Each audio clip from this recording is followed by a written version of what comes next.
early January for the city on the business mix analysis. We'll give you sort of a sense of the retail market findings, the inventory, the opportunities, and then we'll also start translating that into discussion about leasing and opportunities for leasing, and that's where Michael's expertise will really shine in this discussion, just to give you a sense of some of the realities of leasing and how we can move forward in Wetaskiwin to attract tenants, retain tenants, and utilize some of the opportunities that are there.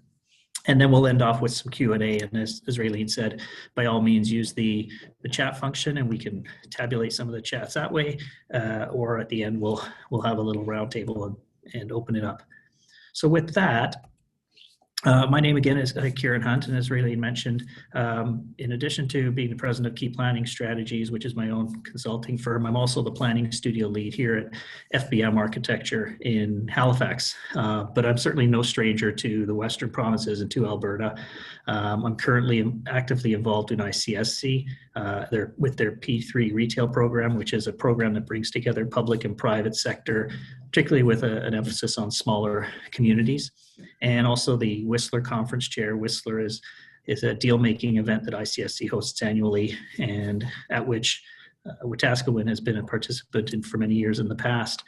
As you can see, they're just some of the specifically for my background, a focus on the retail market analysis and gap analyses, merchandising and development strategies, a lot of analytical components, but then also the traditional planning, land use planning components. One of the areas over the last decade that I've worked on is a lot of small town main streets, downtown revitalizations. And in particular, one that we've just recently completed and are continuing to work on is a province, for the province of Nova Scotia, is their Main Streets initiative, which focuses on smaller secondary towns and rural main streets throughout the province. And then obviously with all of that comes community engagement. Mike, I'll turn it over to you just to give a brief introduction to yourself there, and then we can get into things. Well, thank you, Kieron, and good morning, everyone. I've been a commercial real estate broker for the past 40 years, based in Calgary. I work all over Western Canada, and I've actually worked with Wetaskiwin off and on, leasing the mall there back 15 years ago and beyond. And half my practice is on landlord leasing, project leasing. The other half is in tenant representation, expanding retailers, food service firms, national, regional brands. And I've been in and out of Wetaskiwin quite a bit over my career, and I know it well. So I do a lot of Main Street leasing, small market leasing around Alberta, and it's a great day to be speaking with the folks in Wetaskiwin. To you, Kieron.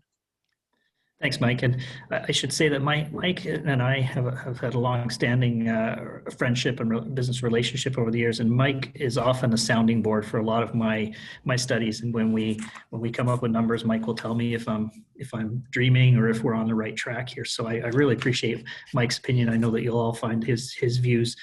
He's the ground truther for a lot of what I do.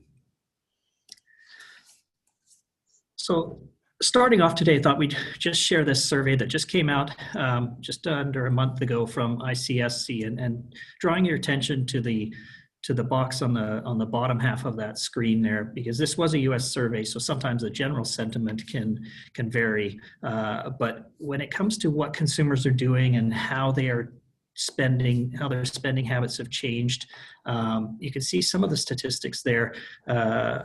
In terms of what they're doing, 30%, 29% have shopped inside a mall during the pandemic. It's a significant drop. 31% dining indoors at a restaurant space or eating place. But there's, some of these numbers were lower during the heat of the pandemic, and they have improved as we've learned to adapt and develop ways to deal with the environments that we've and the conditions we've been faced with. And that speaks to the right side of that there, where some of the spending patterns have changed. What's encouraging is that 70% like and appreciate the changes that retailers and shopping centers have made, and and have found the improvements beneficial to them. So I think there's a desire, and again, a willingness and acceptance of a new reality, to use that term, but also that the changes retailers are making and their ability to adapt has been appreciated by the consumers. There has been a cutback, though, on spending patterns. People have changed their patterns of spending, and Michael will talk a little bit about that later on in terms of which categories, who's hot and who's not. And we've heard some of the stories, whether that's anecdotal or otherwise. Obviously, the food service industry has taken a very significant hit through this pandemic, but there are others that have done well. And in many respects, some of those retailers that have done well are the ones that are well positioned in communities like Wetaskiwin and other small communities, because they tend to deal with value and necessity. And the other element that certainly has become dominant, as I'm sure everyone on this call would probably attest to, is the role that online shopping continues to play in our daily lives, and even more so through the pandemic. For those that are on the call right now, again, in October, we embarked on a study for the city to look at the business mix, the retail market, and so to speak, for Wetaskiwin. And in the past, if we were to roll back the clock 10 years, there were figures for Wetaskiwin's trade area that were approaching 90,000, even upwards to 100,000 residents. And that was in the absence of the surgent growth in Leduc, the recent opening of the Edmonton outlets. So there is a reality that the community first and foremost needs to face. The competitive pressures of Leduc have certainly impacted Wetaskiwin's trade area. That being said, if you can see the map there is a certain draw that's consistent and stable for Wetaskiwin's trade area, and that is roughly around a 45 to 50,000 person trade area that it serves. There is an older demographic in the trade area, and a lower proportion of that younger demographic in that strong spending segment. And when it comes to average household income, it's slightly lower. You can see it as an index to the provincial average, it's lower. So really what we're looking at for Wetaskiwin's trade area of around, say that 45 to 50,000 person market is a heavy service industry, a value-oriented general merchandise market that spends on basics, but also values home and community significantly.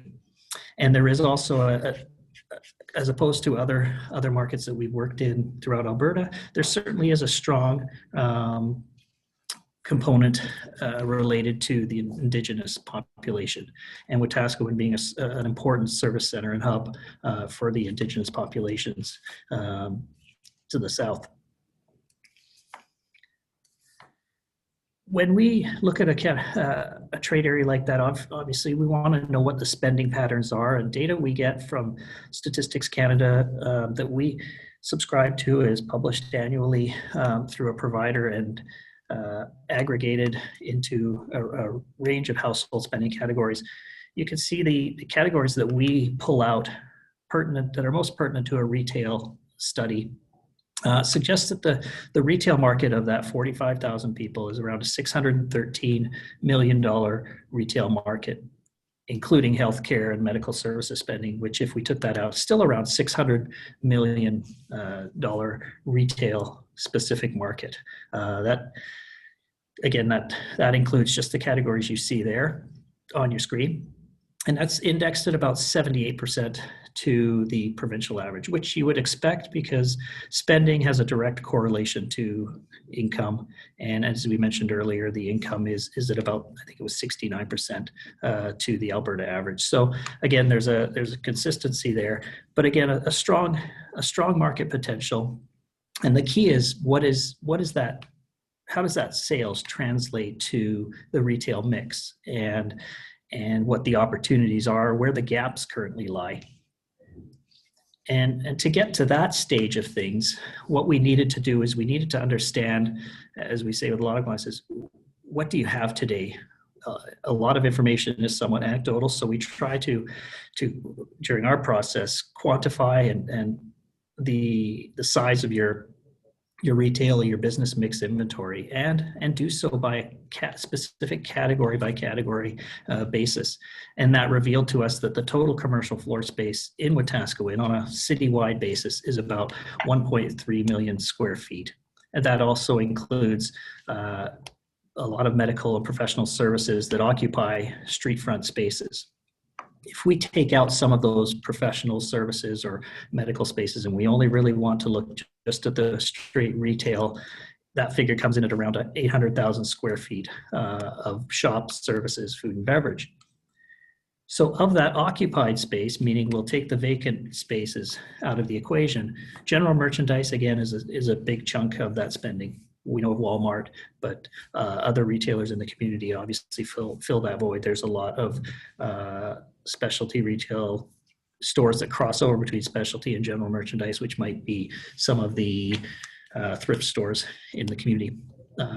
With the highway corridor that you have on Highway 2A, obviously a dominant auto and motorsports dealerships presence, and home improvement and gardening is very strong. And grocery and specialty foods is healthy, but there may be opportunities for that even moving forward. That's despite the closure of the co-op that was a couple of years ago. And what's most concerning, though, when we look at the citywide overall picture, is just that the vacancy level is quite high. However, as with any study of this nature, when you look at something at a very high level citywide and you notice that it's 10%, this does vary between the various nodes in the community that we broke down. And I would say to Michael, from my perspective and my experience, a healthy vacancy is around that 3 to 5% level, and that just suggests that there's opportunities for both retailers and brokers to both benefit out of that. Michael, would you agree with that? Absolutely. Your numbers are spot on, and there is tremendous opportunity. You have to have the space in order to draw new businesses in, and it's a positive. So if we look at that vacancy, one of the things we wanted to do as well is that's the very high level, looking down at 30,000 foot. If we come down a little bit closer, and what we did was we broke the community into 4 respective nodes, and those specific nodes were the Auto Mile node, the regional node where the Walmart is, and the downtown Wetaskiwin, obviously the core and the heart of the community, and the southeast industrial node, which is much smaller but just has some auto service and the co-op, as well as home hardware. But the regional node obviously being strong. So when we look at what each of those nodes, as I said previously, we can see that each one has a certain strength, a certain business mix that to which it dominates. And if we take the Auto Mile node, obviously with auto sports, about 35% of the mix dominated by that category. In the regional node, that's where our general merchandise and grocery is much more predominant. General merchandise taking 43% of the floor space. In downtown, we're dealing with professional and financial services occupying the largest share, but there is a decent balance, also including medical and wellness services. And one of the other components of looking at a study like this that we're often faced is what is that balance between local and branded businesses? And in the city's perspective, of the 800,000 square feet of retail specific space, the mix is 69% to 31% local to branded in terms of the number of businesses. And in terms of floor space, it's 41/60. And that's largely because you have some of those bigger anchor tenants in the regional node and larger spaces. But from a business count mix, 70/30 is a decent representation and not too dissimilar from communities of a similar size. We specifically in the In our study, we do break down each one of those respective nodes, but for the purposes of this call and realizing the importance of the role that downtown plays for the community, and without a successful downtown, it becomes very challenging as a community even to market yourself, because it's part of that livability quotient that retailers and residents look to when they look at markets. So looking specifically at the downtown, we can see that there is 422,000 square feet of business mix space, of which 220,000 is considered retail specific. And that mix of business to the local to branded is 84% local, 16% branded. Those branded ones, in terms of floor space, it's at 70-30 ratio. And we're looking at Shoppers Drug Mart and the independent, or the no frills, I should say, in the downtown of the more notable brands. And what we created in our study were a series of maps. This one that you see on your screen here shows where each category and store type is within the downtown. And they're done in the report by various layers, so we could pull out and just highlight the vacancies. And this is where your vacancies are currently highest in the community. In the regional node, the vacancy is relatively healthy, with some noticeable vacancies in the mall. But in the downtown, we're dealing with larger vacancies. And I think the area that drew our attention was obviously where the old grocery, the co-op was, but is the Whistle Stop Plaza. And the opportunity that could present in the future for becoming a professional services or medical services precinct to further solidify what is already a strong component to the downtown. When we take that inventory, we had our original spending, if you want to call that the size of the pie, and then we have the current business mix and what we estimate to be the sales productivity of the retail and the current inventory. We're able to get a sense of how much of that pie Wetaskiwin is actually capturing. And it showed us that the community is about 35%, it's capturing 35% of that trade area spending. So the other way to look at that is there's 65% of retail sales are outflowing from the community, which is a significant figure. And you can see that there's a range of categories that do relatively well for spending capture. And some of these categories, admittedly, will wrap into another category, be blended in with other categories. They don't all necessarily function independently of one another. But there are categories of growth that we've noted that if that market share continued at 35% over the next 10 years at the current sales productivity levels, the figures that you see on the right-hand column of that table suggests that there could be around 250,000 square feet of floor space demand in a decade's time for the community. That's not a huge figure. And we also have to factor in that there's vacancies within the community into which some of this space could be accommodated. So you wouldn't be looking at having 250,000 square feet of new build necessarily, but fitting some of these into existing buildings, and some might be new build, but you could combine categories as well. If you look at a store like that's not in the market that could possibly compete with Walmart, would be a Real Canadian Superstore in a 5-year time span. That would combine grocery and that fashion component as well as health and beauty. So it would amalgamate some of that floor space demand into one user. Similarly, there's smaller spaces in the community that might be able to harness some of the opportunity for some of the other smaller categories. When we look at studies like this, though, we realize that it's not all about of necessarily generating new demand. There is an important role that has to be said for trying to find ways to increase your market share penetration.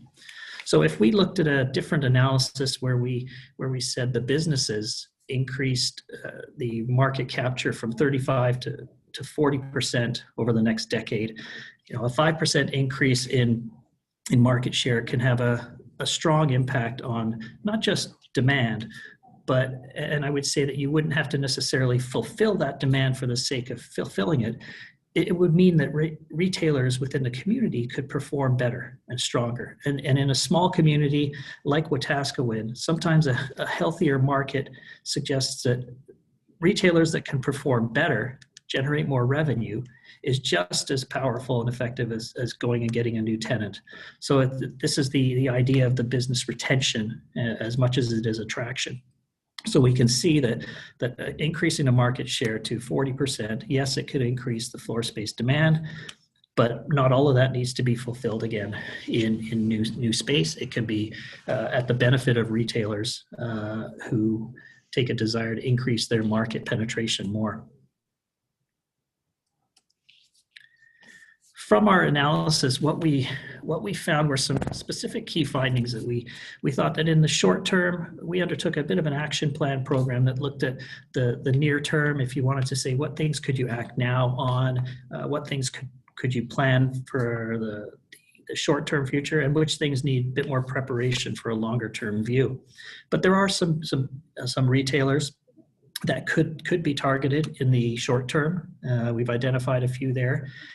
The one thing the community has an overabundance of, and it is, I'll call it a stigma, is the number of pawn shops in the community, which is higher than most communities have.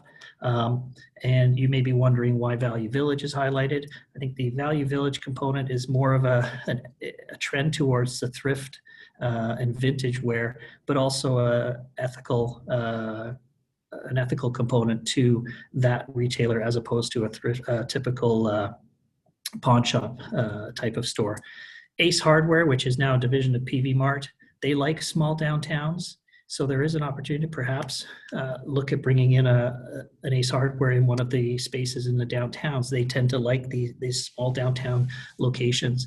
A few others that are noted there, whether it's Bulk Barn, franchises like Cora's or Cobb's Breads would be compatible fits in the market. One thing Michael will talk about is that there is in communities like Wetaskiwin, the pool of prospects is not as deep as it might be in a bigger urban market. But when it comes to planning for the longer term, Real Canadian Superstore or independent grocer would be strong, possibly a Princess Auto, although they are in Red Deer, I believe. Value Drug Mart, other franchise restaurant chains. It's going to take some time, though, right now, particularly in the food service industry, to see where this all settles out and how businesses, what the new business model for restaurants is going to be. So we're not bullish on attracting a lot of restaurants, but there is an opportunity again to perhaps cultivate local independent food and beverage operators. So what we did find again is that a goal for the city should be to increase that market share increase to 35 to 40%, somewhere in that range, to curb some of the outflow. It's still going to happen. We know the strength and dominance that Leduc has emerged to become, particularly since the opening of Costco and the Edmonton Premium Outlets, which really does throw a kink into attracting tenants like a Winners, which was always sought by the community. Even in a study done in 2012, it was a desired retailer. That's going to be hard to get because of Marshalls at the Edmonton Premium Outlets. So there's a certain reality that we need to face when tracking down tenant prospects. So I'll transition now to Mike, and Mike can talk to you a little bit about the specifics, how the rubber hits the road from the site selection, what a broker looks at, what retailers are telling him, and how that relates to your community. So over to you, Mike. Thank you, Kieron. Yeah, we're really living in interesting times right now in consumer real estate. We've had 11 years of disruption and change over the past 11 months. It's providing tremendous opportunity, and Wetaskiwin is a tremendous opportunity. But just from my experience of working in the smaller markets across Alberta, markets that curate their local merchandise offerings and restaurant offerings, can really develop into a destination. And as Kieron mentioned, retain and increase their market share.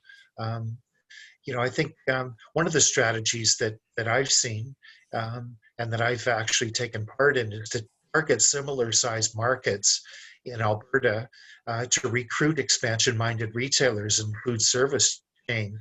In every market, there are stars that want to expand on a regional basis. And in these times, all leasing is local, and I'll come to that further in my remarks. But national brands really aren't expanding right now. The regionals are taking a close look at opportunities. But really, those micro markets in your general region are good sources of prospective tenants. Um, we've always seen in the smaller markets that vacant space is harder to lease back up.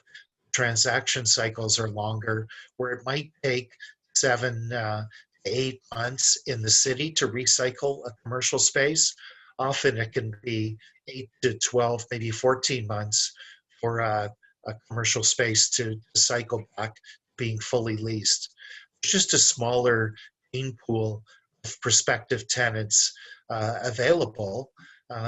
You really have to be micro focused, laser focused to attract the people that have expansion plans that are expandable, and curate your merchandise and food service mix accordingly. Think of it as a regional shopping center. They have a tenant mix plan where they have a certain percentage of fashion, they have a certain percentage of food service, quick service food, personal services, health and beauty. Think of those categories that you can attract and expand existing retailers. Maybe there's a successful merchant in your market that wants more space, wants to add a second location with a different type of offering. Look to your existing market for those opportunities. We can move to the next slide if you can, please.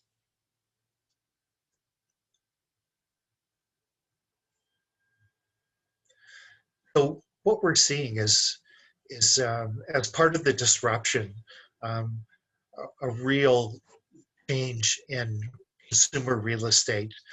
The fashion industry has been particularly hard hit and will continue to struggle. But we're seeing a corresponding growth in healthcare and personal care.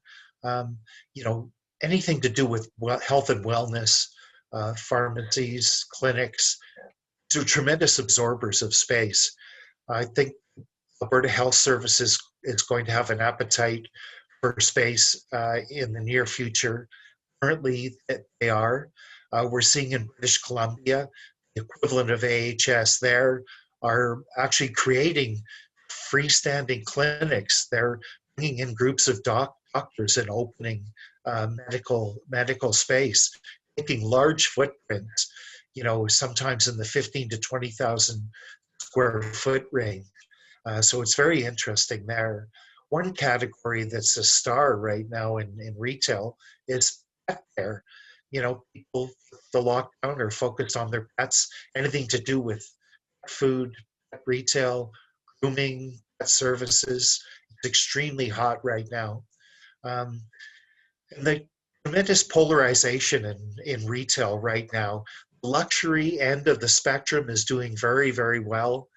You have the new Louis Vuitton store in West Edmonton Mall. It did over $20 million in its first year. And all those practitioners are doing well. People that have money are spending it. On the other end of the spectrum, the value end, Kieron mentioned Value Village. Anything to do with consignment, vintage retail, recycling and fashion, this is really hot right now. And those tenants are taking large footprints. So my mantra for 2021, 2021 is a redux of 2020. And all leasing is local. As I mentioned, the national brands aren't expanding. Regionals are taking a close look at opportunities. your local and micro-regional markets, that's where you're going to find your prospective tenants and new absorbers of space. Um, that's me in the corresponding slide that accompanies this. That's me showing space in Turner Valley recently. There's lots of approaches you can take to leasing, and you really have to try up different strategies. So we can move to the next slide, please.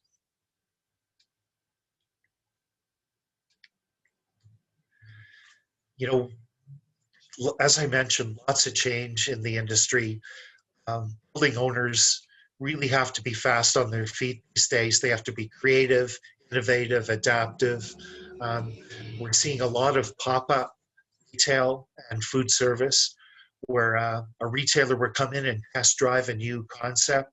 If a building owner has vacant space, make sure your spaces are pop-up ready, you know, that they're shelled out, they're clean, they can be recycled quickly in a matter of weeks. Someone who wants to take the space for 90 days, 6 months, try out a new concept. It provides bridge income for a building owner, and it lets a retailer take new space and test drive concepts that may incubate into a permanent or full-time tenant. Food service tenants, chefs, food service entrepreneurs want to do pop-up where they can test drive new food offerings, new brand opportunities. You know, tenant-landlord relationship has changed a lot. As I mentioned, over the past year, we've had a tremendous amount of disruption. To say that it's a tenant's market now is an understatement. Landlords really have to rethink their offerings to prospective tenants and their existing tenants to retain businesses in their spaces and in the market. I can speak to that one-on-one if anyone wants to talk to me about that. But what I've seen at the markets across North America, at ICSC, International Council of Shopping Centers, big conferences in Las Vegas and New York and Toronto, you know, jurisdictions have representatives there promoting their markets. They have booths, have their ED representatives there to promote the markets. You really need a champion to speak, to promote Wetaskiwin, and you know, to represent you in the media, have a good program to promote successes in the market, to market the opportunities to the retail and food service industries. You know, they have short attention spans. You've got to be in their face all the time. And retailers and restaurants need to expand. Like, this is how they, like sharks moving through the water. They need to be adding locations and creating franchise opportunities for their networks all the time. So, and everyone is represented by a broker these days. Food service and retail brands, they have people out there scouting locations for them. You've got to be on their radar screen. You've got to be attending the conferences, promoting to the brokerage network on a regional and national level. You know, so you can convert vacant space. You know, looking at these vacancy that Kieron has identified in the report, excellent work there. You've really got to convert those vacant spaces into valuable spaces where they're productive. You've got to animate those storefronts, pop-ups and temp retailers in there, window displays in the storefronts, have them illuminated 24 hours a day. Like, just light up the streetscape. You know, online is blended in with bricks and mortar retail. And at the end of the day, it's all shopping. And every retailer and food service brand has to have a variety of platforms to promote their brand, generate sales. We refer that to as omni-channel retail, and it's critical at this time. So, like, I always come back, when I think of a market, I think of what's the one thing that I remember going to when I was there. You know, maybe it's a restaurant on the main street. Maybe it's, you know, like in Cochrane, Alberta, it's McKay's ice cream. For 3 generations, it's been ice cream. People think of Cochrane, they think, hey, let's stop at McKay's. good reason to drive out to Cochrane, maybe spend a little in the shops, have dinner there, walk around. You have a walkable downtown. What's memorable? There's a barbecue restaurant in another smaller market in Alberta, and people travel from far and wide to go there for the funky, eclectic, offbeat experience and the great food. And I mean, they've been on a national TV food program. Um, like, what is it for Wetaskiwin? That's my burning question for today. What is the one memorable thing? Of course, you have the Auto Mile, you have the museum. There are lots of things in Wetaskiwin, but what's going to make news or be featured on a national food program or whatever it is? Anyway, you have to differentiate yourself from all the other markets. They all blend in at the end of the day. People can drive, as Kieron mentioned, can bleed out to other shopping venues and dining venues. You've got to retain your shoppers in your market and do your best. Next slide, please. Okay.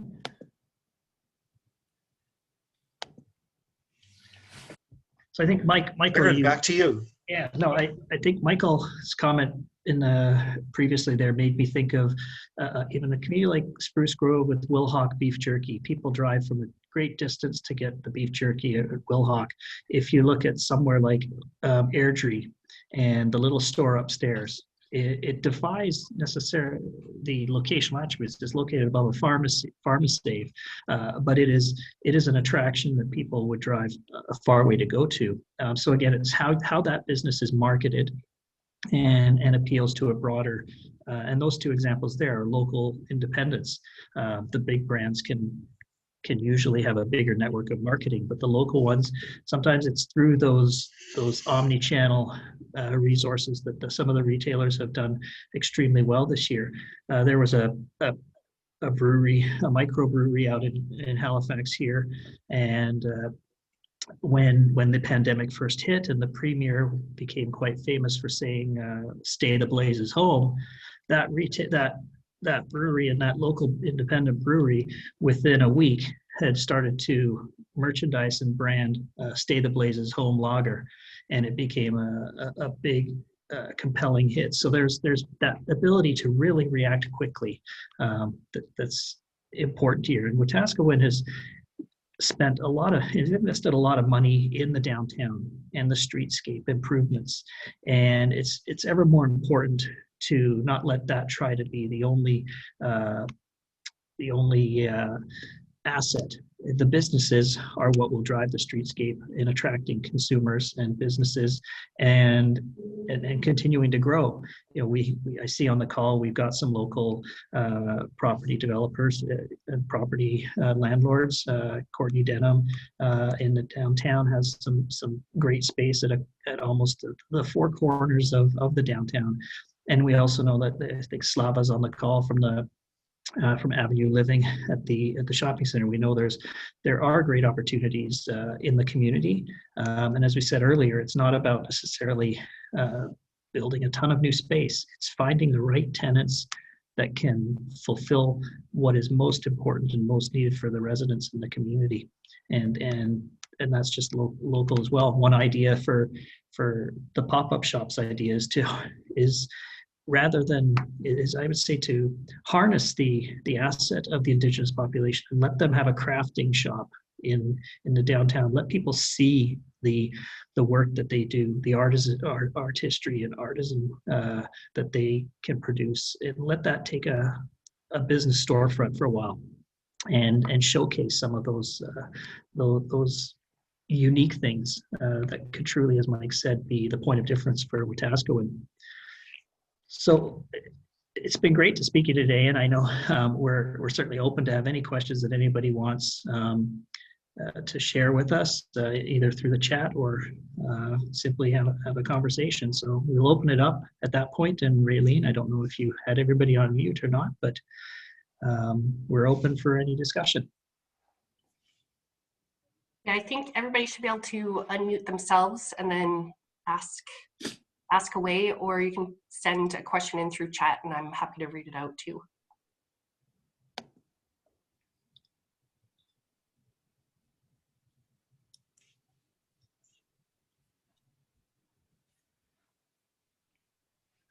Just while you're waiting for Yeah. the question to come in, do you have something?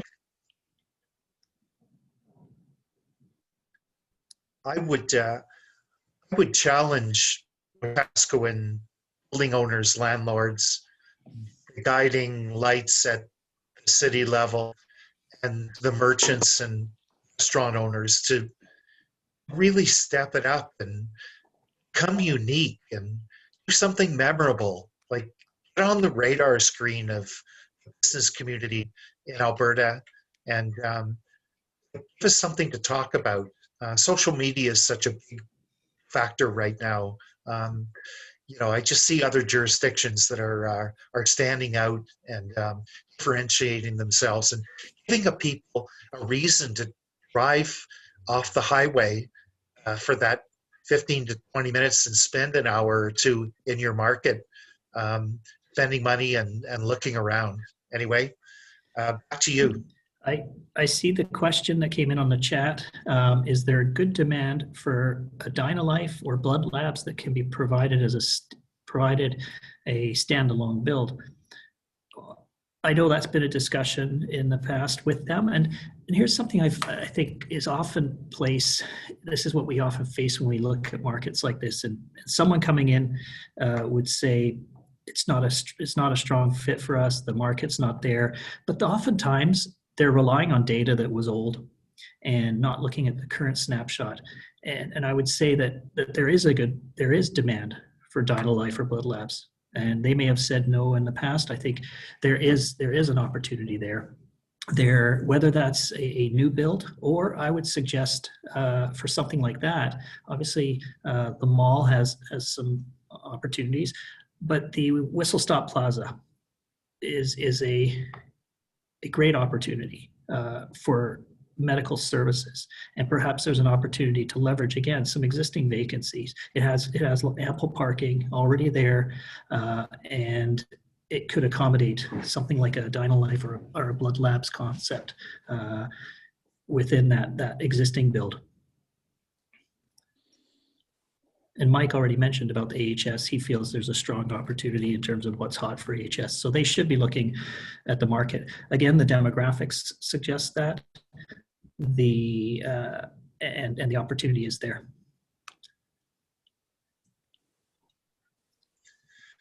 I liked Kieron's comment about having retail that's from the Indigenous community.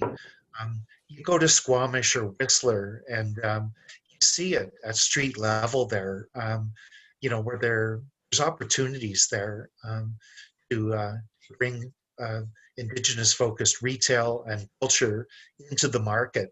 I mean, I think that's a tremendous opportunity for Wetaskiwin. Thank you. So we had another comment. Yeah, we had one comment come in from Dale saying that what the Debaji family has done with their new building is awesome. Wetaskiwin really needs to promote these empty spaces. Refresh me on the Debaji. Is that the building where the Starbucks, or is that which building is that one? Just refresh my memory on that, please. Yes. Yeah, it is. Yeah, and that's a corner, an iconic. That's the future. Well, it's an excellent location for one, and you're certainly benefiting from the fact Starbucks is going through there. As we know, Starbucks has been cutting in excess of a couple hundred or more locations in urban settings where they didn't have drive-throughs. So they are certainly revisiting their drive-through concept. That's going to be a draw with the barbershop that's there as well. It's a nice building, good location. You have the Boston Pizza beside, so there's a good draw there. And I think that's definitely something to build upon. We also had a question from Moira, which I would like to hear everybody's answers to as well. It says, I would like to know or hear from anyone what they think Wetaskiwin has that is unique. Well, one thing that Kieron mentioned was the pawn shops. You know, what a unique offering, like to have that. I mean, just an abstract thought, like you have a cluster there with synergistic traffic benefits for people who need pawn shops. They can come and cross shop. I don't know how you market that or take advantage of that. I think it's quite unique to have that spectrum of retail. And pawn shops have changed a lot over the past 20 years. You know, we're seeing upscale versions of them in urban markets, and it's necessity of a necessity in these times. But anyway, just to comment on that. And I think it's, you guys had mentioned it a couple times, but the trend towards the vintage and consignment, and I think there's so much opportunity there. I see tons of places in Calgary that are doing the pop-up markets with vintage sales, and I think that's definitely something that would be an attraction that, whether it's pop-up markets or more vintage consignment stores. And then to answer the question about what else makes Wetaskiwin unique is Huckleberry's Wild West Gallery. Both draw people from all over Alberta. Tons of great locally owned restaurants with amazing food. And then Dale just mentioned that Buster Pizza and Donair coming into an empty space soon. Well, we'll look forward to that. One thing that I notice in small markets are the artisan fairs and markets, street markets. These add flavor and texture to the market and a different retail spectrum. They also draw people in. You know, in having visited France, I noticed that towns there every week have a 2-day market, a street market. You know, that draw people from a regional basis to shop there. And you'd mentioned in Calgary, they have the night market, they have street markets that are incubating and germinating new retailers, from people moving from working in their homes into from shared spaces into opening their own stores. So I think we really have to look at this and you know, maybe use some of the vacant spaces or close off a block or two in when the weather's nice. Anyway, some food for thought. Back to you. The makers markets are very very popular. There's one in Dartmouth out here that's very popular. They can be seasonally very attractive on a seasonal basis, but they can have a life of their own even on weekends. You know, other opportunities that in downtown Wetaskiwin, something that I found coming in that I quite enjoyed was the quality of the architecture in the downtown for the historic preservation of buildings. You know, there's a lot of communities that would love to have that, to be able to harness that level of history. There's some really nice buildings. The storytelling of those buildings is strong. I think it's not promoted as in a way it could. There's other nice, interesting buildings, and some people look at old 70s buildings, whether it's old auto shops, as being eyesores, but they can be converted into incredible either office types formats or distillery types of buildings. There's one around the corner in downtown, I forget the side street that it's on, has a beautiful curved frontage to it. Again, that could be an activated space where you use the outdoor parking lot as part of a dining area. So there's lots of opportunities there. Something that I believe is likely to happen with, particularly in smaller towns where the cost of staffing is always a challenge, and having staffing is a challenge, is the idea that restaurateurs cooperate and maybe share a concept, or share a building with 2 concepts within it, so that you may have someone that is able to or wants to only run a breakfast and lunch but in the afternoon that building would usually be closed. But what if you had a shared agreement with another business operator who you share your kitchen, and that one, someone else operates that in the evenings, so that there's a level of constant animation of that building and that use throughout the course of the day. And then when somebody decides if they're going to be a snowbird and they go away, there's still an active use for that building at some point of the day. So this is something that can share costs and share your labor costs, not only your leasing costs. So it's something to look at in the future for small towns where there's opportunities available for people to co-share. We had a couple other comments. So from Moira, our beautiful City Hall, of course, which combines the old and new, which we love our City Hall. And then Dale mentioned the Manluck Theatre, which is a very cool building. He said, see what has been done to that building, and that it was going to be torn down 20 years ago. And it's a really unique building. There's a comment there about the Reynolds Museum attracting 40 to 60,000 people per year. And I agree with that comment that where it says that you're being told you need to make people come to Wetaskiwin after their visit. What we're looking at in two markets in particular, one is Drumheller and another one is the Fortress of Louisbourg up in Cape Breton Island, is for those places that have museums, why not use the downtown as the check-in point, the base camp, if you will. What we're finding in museums now is you have to book times in advance. You have to schedule your visits because of restrictions on admissions and so forth. So give them a reason to stay and have their base downtown. And then that's their base of operations. So they don't have to come after their visit. The downtown is the base for their visit. And the museum they can either walk to from the downtown once they get their call for their tour or others. So it just provides a reason that maybe a local cafe could be that base for the museum. That's what we're looking at in places like Drumheller and in Fortress Louisbourg. So we had another comment from Courtney. She's building a multi-tenant building that will be completed this summer, hopefully creating the space that will attract great tenants. Like you said, it creates the opportunities, so that's the goal, working hard to find them.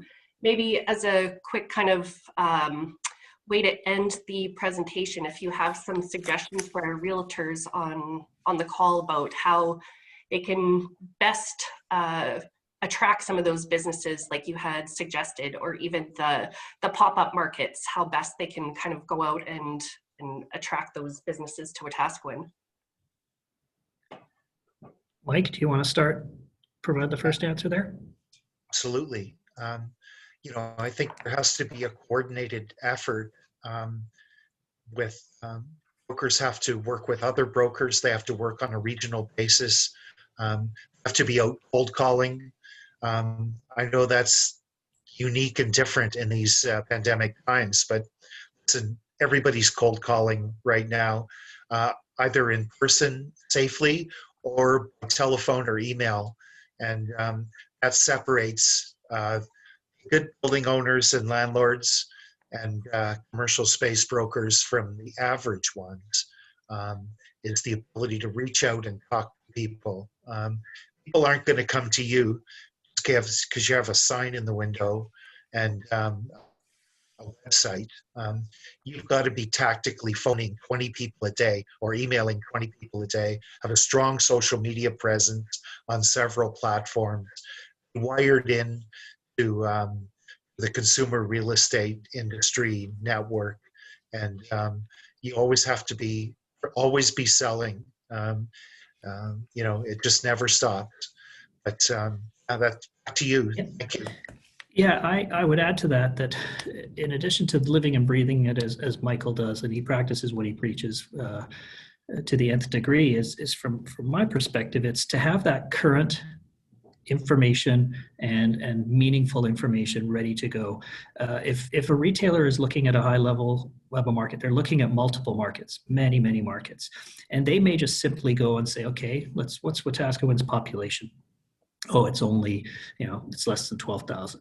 And that's not going to that's their first exclusion. So in addition to having that communication, you've got to have that current platform of meaningful information that tweaks what they're looking for, and whether that's clearly saying it's 50,000, almost 50,000 person trade area, what the spending is on a category that they're most interested in. So if you've got that information, you're putting yourself on a better platform than some of your competitors looking for that same business. So it takes that constant reinforcement and communication that Mike was talking about, but having some meaningful and current data as well. There's no excuse for vacant space. Like, space should be cycled quickly with new tenants. And if it's not being cycled quickly, look at your marketing program, hire professional help. There are agencies that help people market their space. You know, I think you've got to animate your storefronts. You've got to have a window wrap on the windows to keep the streetscape lively. You know, the worst thing you want to do is drive around and see vacant stores with for lease signs on them. You've got to keep them activated and keep things positive in your market. Thank you. I know we only have about a minute left, so I just want to say thank you to Kieron and Michael for the presentation. It was great. I hope everybody took away some ideas. And I just also wanted to mention that the City of Wetaskiwin will be doing a marketing campaign coming up shortly. I know that Dale had mentioned a couple times about working together with realtors, but also the city. So, you know, we will be promoting the city itself, and we hope to work with the realtors to get some either expanded or new business into the city. A couple other things, I put a link into the chat about where you can find the full report for the business mix and gap analysis that Kieron and his company did. You can also email me directly if you have any other questions. And I also wanted to make mention that the Leduc Chamber is also hosting a leasing and renting business space webinar today at noon. So if you haven't registered for that, that's available to sign up for today as well. So if anybody has any further questions, we'll take them now, and otherwise it will be, we thank everybody for their time. Thank you. Thank you very much for the opportunity. We appreciate it. And if anybody has any questions and wants to reach out directly to Mike or myself, please do. And I'm sure that we can circulate a copy of this presentation as well for Raylene to hand out. Oh, and there's the link for the chamber event today. So great. Thank you, everyone. Thanks. Have a great day. Stay safe. Thanks. Bye-bye. Bye. Bye.